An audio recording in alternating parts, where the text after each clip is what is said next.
Nós já definimos o produto vetorial como um vetor ortogonal, o produto vetorial de A e B como um vetor ortogonal ao plano formado pelos vetores A e B, e chegamos a essa expressão que está escrita aqui na tela para o produto vetorial em função dos componentes de A e de B.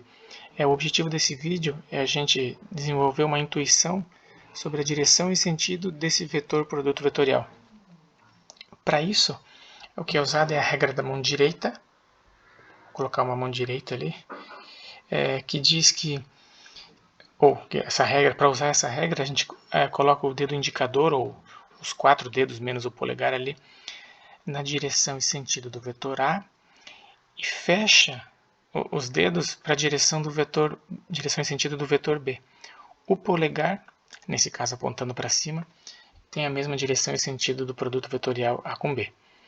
Você pode fazer o exercício, parar o vídeo, fazer o exercício, trocar o A e B de lugar, e imaginar eles nesse mesmo plano, mas trocando de lugar. Então esse produto vetorial vai apontar para baixo desse plano, né? Agora ele estaria apontando para cima desse plano. Essa regra da mão direita ela é baseada nessa expressão para o cálculo do produto vetorial. A gente não vai demonstrar, mas vamos discutir algum caso para ver como que a gente pode interpretar e ver que essa regra da mão direita ela é válida pelo menos para esse caso aqui, mas ela é válida para todos. Então a gente vai considerar que os vetores A e B estão em algum plano, vamos dizer que eles estejam no plano XY, e nós vamos tentar calcular, ou pelo menos ver o sinal dessa expressão que é a terceira componente desse produto vetorial, que é a componente Z, para ver se ela é positiva e apontaria para cima desse plano, ou negativa e apontaria para baixo desse plano. Então o que a gente vai estudar, na verdade, é esse termo aqui, ó, A1, B2, menos A2, B1. Estou repetindo ele aqui, ó. E considerar duas possibilidades. Uma, se ele for maior que 0. A outra é se ele for menor que 0. Vamos começar considerando a possibilidade dele ser maior que 0. Primeiro, observa que essa terceira componente do produto vetorial depende só das componentes em y e x dos vetores A e B. Então, se eu tenho aqui, vou desenhar um plano tridimensional.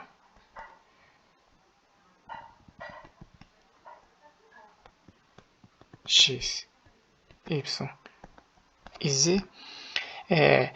O que importa para calcular a terceira componente do produto vetorial são as duas primeiras, ou seja, em x e y, ou seja, a projeção em x do vetor A e a projeção no plano xy do vetor A e a projeção no plano xy do vetor B.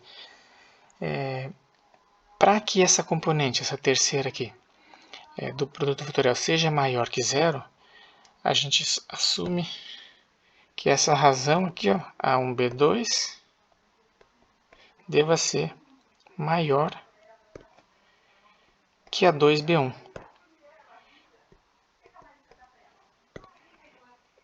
Tem várias situações onde isso pode acontecer, né? Mas vamos considerar que A1 é maior que A2 e que B2 é maior que A1. Então vamos fazer, a gente está fazendo um exemplo, né? Então vamos considerar uma projeção, um vetor A1, a projeção dele no plano XY, em que A1, que é a componente em x, é o dobro da componente em y, que é A2. Então alguma coisa assim, ó. Então isso vai dar um vetor projeção no plano aqui, ó. E vamos fazer o mesmo raciocínio. Vamos pensar aqui o B2, que é a segunda componente do B, ou seja, a componente em y, aqui. Vamos dizer que ela é 2 vezes maior do que a B1. Estou considerando o caso delas serem positivas aqui, né?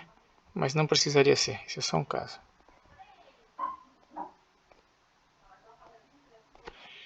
Então, do jeito que eu desenhei, essas projeções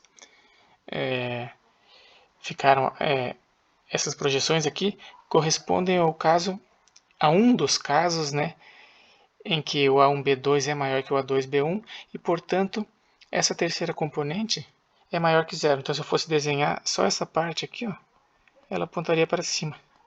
Não sei com que tamanho.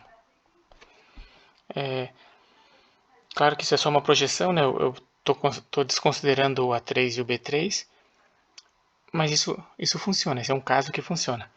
Eu posso considerar da mesma maneira, vou fazer outra linha aqui, ó, o caso em que isso é menor que zero. Então, meu A1B2 e o A2B1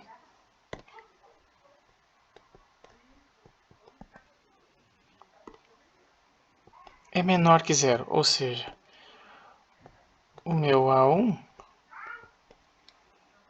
B2, esse produto, é menor que A2B1. Infinitas combinações em que isso pode acontecer, mas vamos pegar de novo um caso em que agora a primeira componente do A1, do vetor A, que é o A1, é menor que a do A2. Vamos desenhar outro plano tridimensional aqui.